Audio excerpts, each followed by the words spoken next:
الحمدللہ وکفا والصلاة والسلام علی سید الرسل وخاتم الانبیاء اما بعد فاعوذ باللہ من الشیطان الرجیم بسم اللہ الرحمن الرحیم وَلَقَدْ عَلِمْتُمُ الَّذِينَ اعْتَدَوْا مِنْكُمْ فِي السَّبْتِ فَقُلْنَا لَهُمْ كُونُوا قِرَدَةً خَاسِئِينَ۔ صدق اللہ العظیم وصدق رسولہ النبی الکریم ونحن علی ذلک لمن الشاہدین والشاکرین والحمد للہ رب العالمین۔ قابل تکریم معزز و مکرم سامعین، سورۃ البقرہ آیت نمبر 65 آپ لوگوں کے سامنے تلاوت کی۔ اس آیت کریمہ کے اندر بھی اللہ تبارک و تعالیٰ نے ان آیات سے ماقبل جس طرح اللہ پاک نے بنی اسرائیل کی خباثتوں کو، ان کی خیانتوں کو، ان کی جرموں کو بیان فرمایا، اسی طرح اللہ تبارک و تعالیٰ نے اس آیت کریمہ کے اندر بھی ان کی ایک خباثت، حد سے تجاوز کر دینے کو بیان فرمایا ہے۔ وَلَقَدْ عَلِمْتُمُ الَّذِينَ اعْتَدَوْا، وَلَقَدْ تحقیق، علمتم تم جانتے ہو، یہود کو خطاب ہے کہ تم جانتے ہو، الذین ان لوگوں کو، اعتدوا جنہوں نے حد سے تجاوز کیا، حد سے زیادہ آگے بڑھے، منکم تم میں سے، فی السبت ہفتے کے دن، فقلنا پس ہم نے کہا، لہم ان کو، یعنی حد سے تجاوز کرنے والوں کو، کونو ہو جاؤ، قردۃ خاسئین ذلیل بندر۔ تو اس آیت کریمہ کے اندر اللہ تبارک و تعالیٰ نے بنی اسرائیل کی ایک اور خباثت کو، ایک اور گناہ کو، ایک اور جرم کو، اور اس جرم کے اوپر ان کی سزا کو بیان فرمایا ہے کہ بنی اسرائیل کو اللہ تبارک و تعالیٰ نے عبادت کے لیے خاص دن عطا فرمایا تھا جو ہفتے کا دن تھا۔ عیسائیوں کو اللہ تبارک و تعالیٰ نے اتوار کا دن عبادت کے لیے خاص ان کو عطا فرمایا۔ جمعے کا ببرکت و مطہر دن تھا، سید الایام جس کو کہا جاتا ہے، تمام کے تمام دنوں کا سردار، یہ اللہ تبارک و تعالیٰ نے امت محمدیہ کے مقدر کے اندر رکھا تھا۔ حضور علیہ الصلوۃ والسلام کے فرمان سے یہ بات سمجھ میں آتی ہے کہ اللہ پاک نے یہود و نصارہ کو اپنے لیے دن کے انتخاب کے اندر کسی نہ کسی درجے کے اندر کچھ نہ کچھ اختیار عطا فرمایا تھا کہ کسی ایک دن کا انتخاب کر لیں، لیکن حضور علیہ الصلوۃ والسلام فرماتے ہیں کہ اللہ تبارک و تعالیٰ نے یہود و نصارہ کو جمعے کے انتخاب کے معاملے کے اندر بہکا دیا، یعنی جمعے کا انتخاب وہ لوگ نہ کر سکے۔ پھر حضور علیہ الصلوۃ والسلام فرماتے ہیں کہ ہمیں جمعۃ المبارک کا جو دن ملا تو یہود کے لیے غدن، ہمارے عبادت کے دن کے بعد والا دن ان کو نصیب ہوا، یعنی ہفتے کا دن،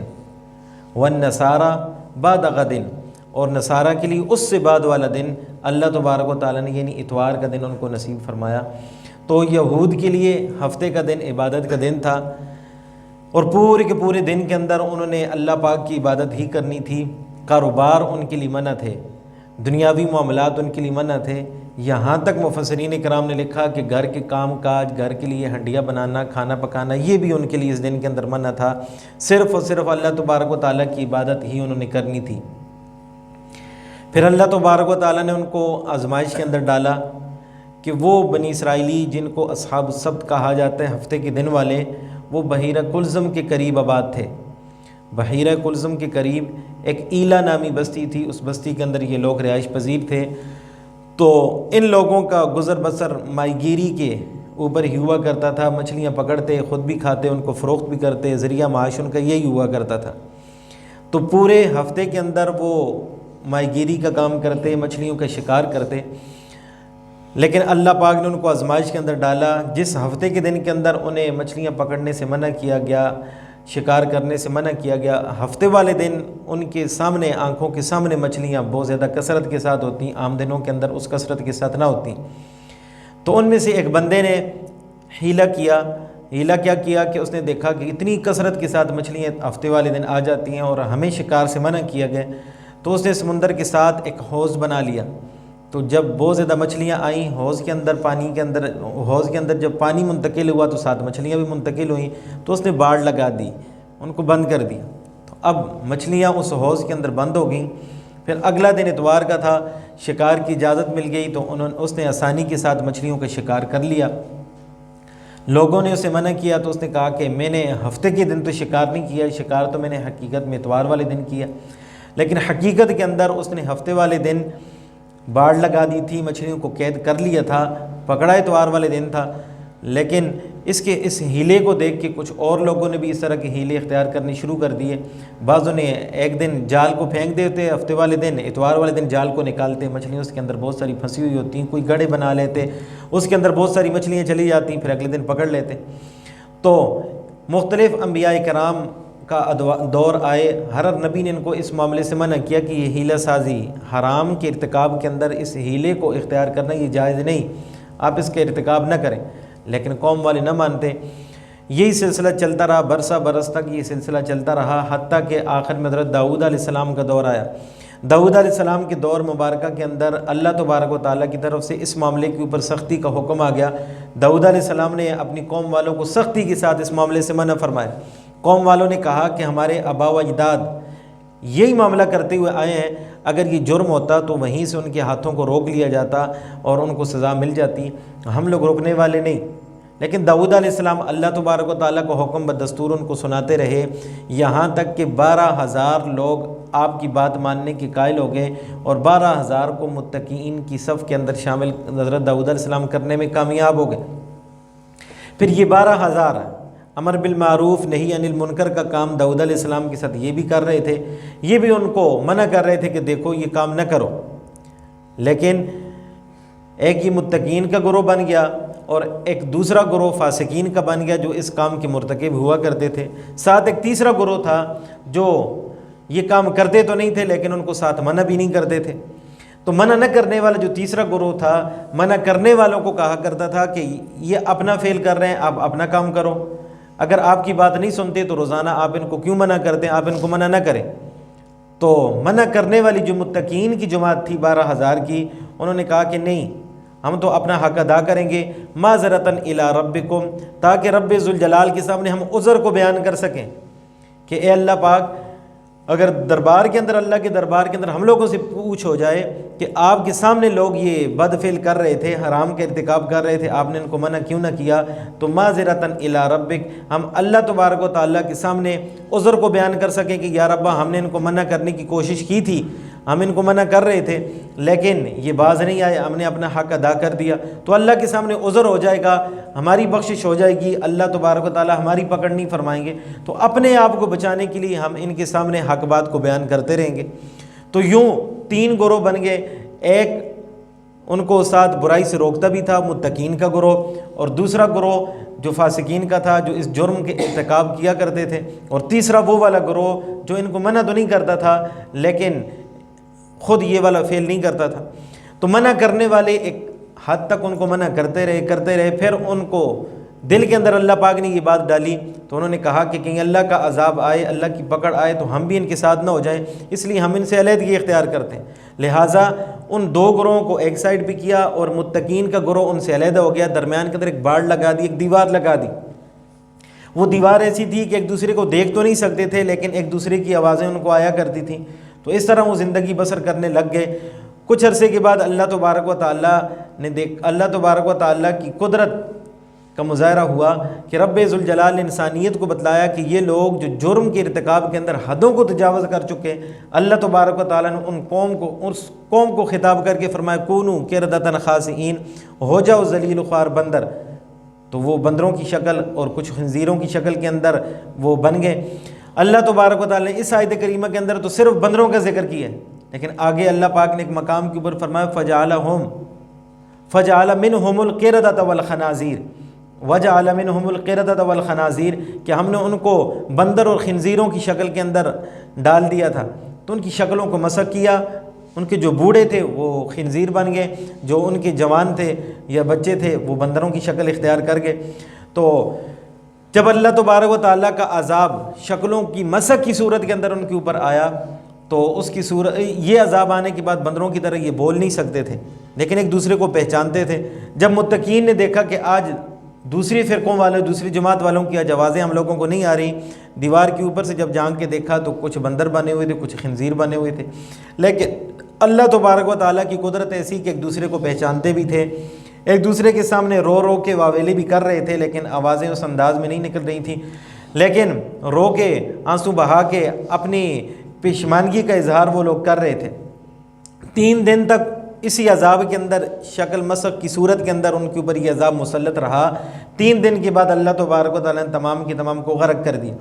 تو وہ سارے کے سارے 3 دن کے بعد مر گئے۔ نبی علیہ الصلوۃ والسلام کا فرمان ہے کہ مسخ شدہ قوم کی نسل آگے نہیں بڑھا کرتی۔ تو آج جو بندر اور خنزیر نظر آ رہے ہیں وہ ان کی نسل میں سے نہیں،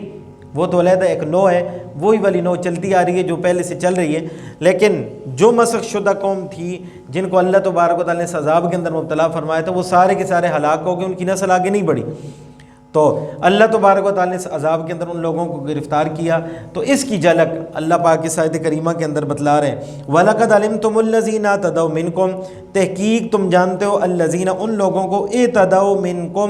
جو تم میں سے حد سے تجاوز کرنے والے تھے، فی السبت ہفتے کے دن میں، فَقُلْنَا پس ہم نے کہا لَهُمْ ان کو کونوا ہو جاؤ قِرَدَةً خَاسِئِينَ ذلیل بندر، فَجَعَلْنَاهَا پس ہم نے بنایا ان کو، یعنی ان قوم والوں کو جن کو بندر اور خنزیر بنایا تھا، کیا بنایا؟ نکالن عبرت لما بین یدیہا ان لوگوں کے لیے جو ان کے سامنے موجود تھے اس دور کے اندر، وما خلفہا اور ان لوگوں کے لیے جو ان کے بعد آئے تھے، وموعظۃ اور بنایا نصیحت للمتقین متقین کے لیے۔ تو اللہ تبارک و تعالیٰ نے ان قوم والوں کو جن کو عذاب کے اندر مبتلا فرمایا تھا ان کو عبرت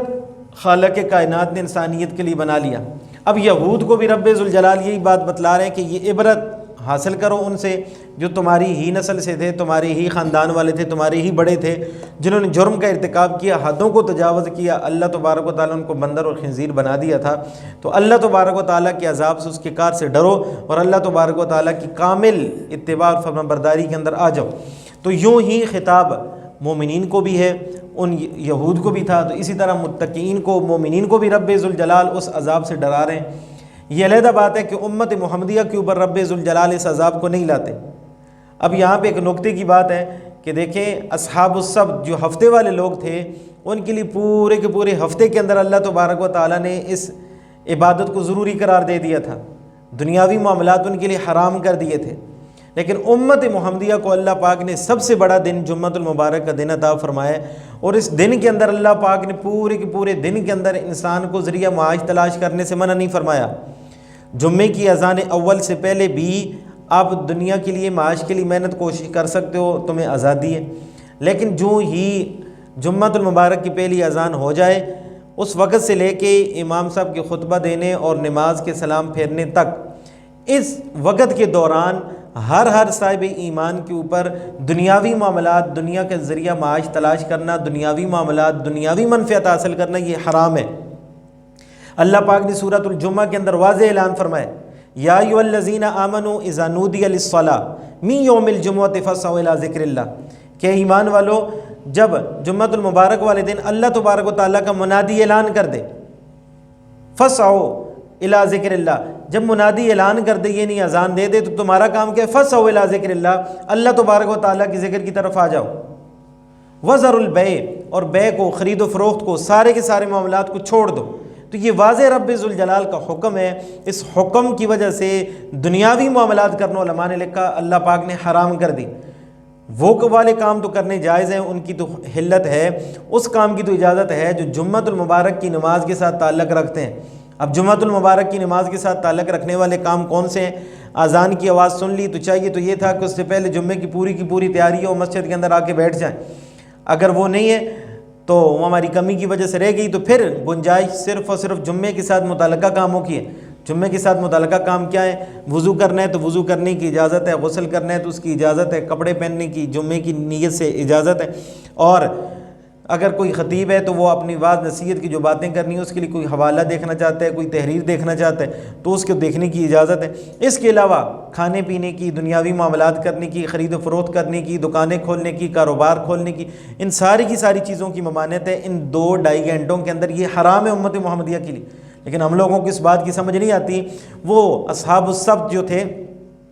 پورے کے پورے دن کے اندر ان کے لیے دنیاوی معاملات کرنے حرام تھے، وہ تو بڑی آزمائش کے اندر تھے، تو پورے کا پورا دن ذریعہ معاش تلاش کرنا، نہ صرف ذریعہ معاش بلکہ گھر کے اندر کھانا پکانا بھی ان کے لیے منع حرام تھا۔ اس کے باوجود ان میں سے کچھ لوگ اس جرم کے ارتکاب کرتے ہوئے اس کے مرتکب ہوئے تو وہ سزا کے اندر پھنس گئے۔ لیکن ہم اپنے آپ کو دیکھیں کہ ہمیں 2.5 گھنٹے تقریباً ٹوٹل 2.5 گھنٹے نہیں بنتے، تو ان کے اندر اللہ تبارک و تعالی ہمارے لیے ان معاملات کو حرام کر رہے ہیں۔ اس کے باوجود اذان ہو چکی ہوتی ہے، ہماری گپیں ختم نہیں ہوتی، اذان ہو چکی ہوتی ہے، باہر بیٹھ کے ہم لوگ یہی گپیں لگا رہے ہوتے ہیں کہ نماز کے بعد کیا کرنا ہے، کیا نہیں کرنا، کسی کے پیچھے لگے ہیں کیا۔ اگر کھانا پینا حرام کر دیا گیا اور حلال روزی کمانا حرام کر دیا گیا تو جو غیبت پہلے سے حرام ہے اس کی حرمت کتنی زیادہ بڑھ گئی ہوگی، لیکن ہم لوگوں کو سمجھ نہیں آتی۔ مسجد کے باہر بیٹھ کے انتظار کر رہے ہوتے ہیں لیکن فَاسْعَوْا إِلَىٰ ذِكْرِ اللَّهِ کے اوپر عمل نہیں کر رہے ہوتے کہ اللہ کا حکم ہے فَاسْعَوْا إِلَىٰ ذِكْرِ اللَّهِ، نماز کی طرف آؤ، اس کے اوپر ہم لوگوں کا عمل ہوتا ہی نہیں۔ اسی طرح اللہ تبارک و تعالیٰ فرماتے ہیں جب فَإِذَا قُضِيَتِ الصَّلَاةُ، جب نماز پوری کر لو تو فَانْتَشِرُوا، پھر پھیل جاؤ زمین کے اندر، وَابْتَغُوا مِنْ فَضْلِ اللَّهِ، اللہ تبارک و تعالیٰ کا پھر فضل تلاش کرو، پھر روزی تلاش کرو۔ پھر اس وقت روزی تلاش کرنے کا جب اجازت دے دی جاتی ہے اس وقت کے اندر ہم لوگ روزی تلاش نہیں کرتے، پھر گپوں کے اندر بیٹھ جاتے ہیں، پھر جا کے سو جاتے ہیں۔ اور جو وقت ہے اس وقت کے اندر کسی نے کاروبار کھولے ہیں، کسی نے دکان ہوٹل کھولے ہوئے، دکانیں کھلی ہوئی ہیں، یہ واضح رب ذوالجلال کے حکم کی حکم عدولی ہو رہی ہوتی ہے، اس حکم کو ہم لوگ توڑ رہے ہوتے ہیں لیکن یہ جرم ہم لوگوں کو جرم نظر ہی نہیں آتا۔ تو اس کے اوپر اپنی سرزنش کرنی چاہیے، اپنے آپ کی گرفت کرنی چاہیے، اپنا محاسبہ کر کے اس معاملے سے اپنے آپ کو دور کرنے کی کوشش کرنی چاہیے۔ اللہ تبارک و تعالیٰ نے جمعے والے دن ہم لوگوں کو اس معاملے سے منع فرمایا، یہ 2.5 گھنٹے، ان 2.5 گھنٹوں کے اندر اللہ تبارک و تعالیٰ ہی کے ساتھ لو لگانا، اس کے ساتھ تعلق بنانا، فَاسْعَوْا إِلَىٰ ذِكْرِ اللَّهِ کے اوپر عمل پیرا ہونے کی کوشش کرنا، یہ نصیحت ہے۔ ہم لوگوں نے ان سے نصیحت حاصل کرنی ہے۔ اللہ کے نبی محمد رسول اللہ صلی اللہ علیہ وسلم کے صدقے اللہ پاک ہماری شکلوں کو مسخ نہیں کر رہے، ورنہ عمل ان بنی اسرائیلیوں سے کئی درجے بڑھ کے ہم لوگوں کے، کئی درجے بڑھ کے ان لوگوں سے، وہ جتنی آزمائش کے اندر تھے ہم اتنی آزمائش کے اندر نہیں، لیکن مستی کی وجہ سے ہم لوگ مسجد کے اندر داخل نہیں ہو رہے ہوتے، باہر بیٹھ کے گپیں لگا رہے ہیں، تو یہ ہماری شکلیں مسخ نہیں ہو رہی، لیکن کرتوتوں کی وجہ سے اخلاق و کردار ان بندروں، ان خنزیروں، ان کتوں جیسے ہم لوگوں کی بن چکے ہوتے ہیں، ہماری سوچیں ان جانوروں جیسی بن چکی ہوتی ہیں، حرص لالچ ہمارے اندر آ چکی ہے، وہ ساری کی ساری چیزیں، شکلیں تو مسخ نہیں ہوئی لیکن ان والی صفات ہمارے اندر آ گئی ہیں۔ کیوں آئی ہیں؟ کہ یہی حکم عدولیاں رب ذوالجلال کے حکم کو توڑنے کے اندر ہم حد سے تجاوز کرنے لگ گئے ہیں، جس کی وجہ سے یہ سارے کے سارے معاملات ہمارے ساتھ ہو رہے ہیں۔ حالانکہ اس امت کے اوپر مسخ والا عذاب نہیں آئے گا، لیکن 1-2 صورتوں کے اندر پھر بھی آئے گا۔ بخاری کے اندر بھی حدیث ہے، ترمذی شریف کے اندر بھی ہے، ابو داؤد شریف کے اندر بھی ہے۔ نبی علیہ الصلوۃ والسلام نے فرمایا قرب قیامت کے اندر میری امت کے کچھ لوگوں کی شکلیں مسخ کی جائیں گی، کچھ کو بندر اور کچھ کو خنزیر بنا دیا جائے گا۔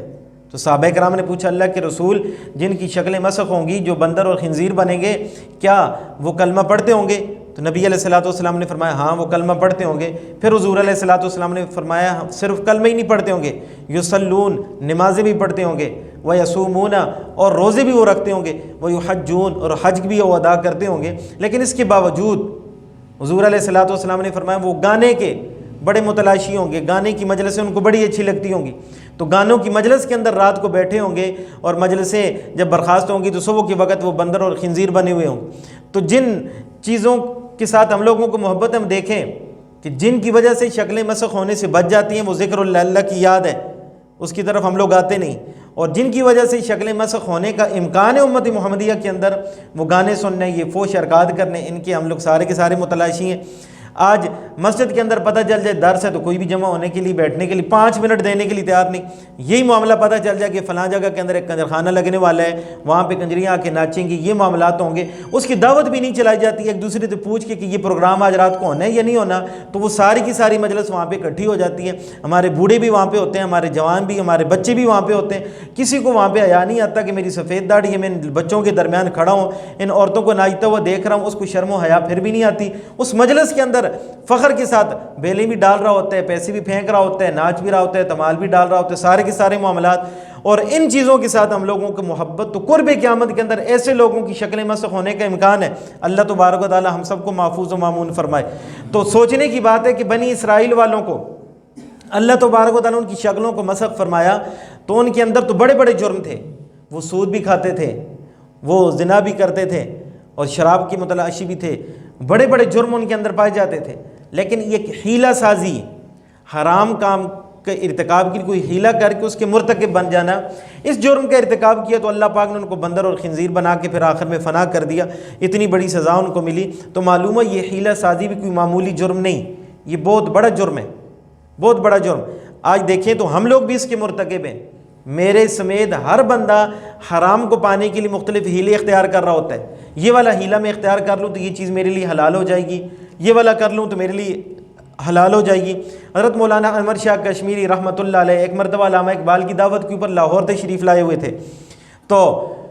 انہوں نے جب بیان کیا, بیان کرنے کے بعد انور شاہ کشمیری رحمۃ اللہ علیہ سے کسی نے سوال کیا, حضرت اس طرح کا معاملہ کر دیں تو یہ سود ہوگا؟ حضرت نے فرمایا ہاں سود ہوگا. تو اس نے وہی والی بات کی لیکن تھوڑی سی پھیر کی اگر اس طرح ہو جائے تو حضرت نے فرمایا پھر بھی سود ہے. تو اس نے پھر بات کو وہی والی بات کو دوبارہ پھیر کے کچھ کسی اور اینگل میں کر دیا کہ حضرت اس طرح ہو جائے تو پھر کچھ گنجائش بنتی ہے. تو پھر حضرت سمجھ گئے کہ کون سے اسٹیشن سے بول رہا ہے, کون سی اس کی ذہنیت ہے. تو پھر اس وقت انور شاہ کشمیری رحمۃ اللہ علیہ نے فرمایا کہ اگر تم نے جہنم ہی کے اندر جانا ہے تو مولویوں کی گردن کے اوپر قدم رکھ کے جانا ضروری ہے, تو ڈائریکٹ ہی جہنم کے اندر چلے جاؤ. اگر مولوی حرام چیز کو حلال کہہ بھی دے تو پھر بھی وہ حلال تو نہیں ہوتی. اگر کوئی مرغی چوری کی پکڑ کے لے کے آئے, بھلے اس کے گلے کے اوپر چھری چلا دے, وہ مرغی حلال تو نہیں ہوگی, وہ تو اس کے لیے حرام ہی ہوگی. بے نہیں اسی طرح اگر مفتی صاحب حرام چیز کو اگر انشورنس سود کے زمرے میں آتی ہے وہ حرام ہے, سود کی مختلف چیزیں جو سود کے زمرے میں آ رہی ہیں وہ حرام ہے, اگر کوئی مفتی اس کے حلال کا فتویٰ دے بھی دے پھر بھی وہ حلال تو نہیں ہوتی. تو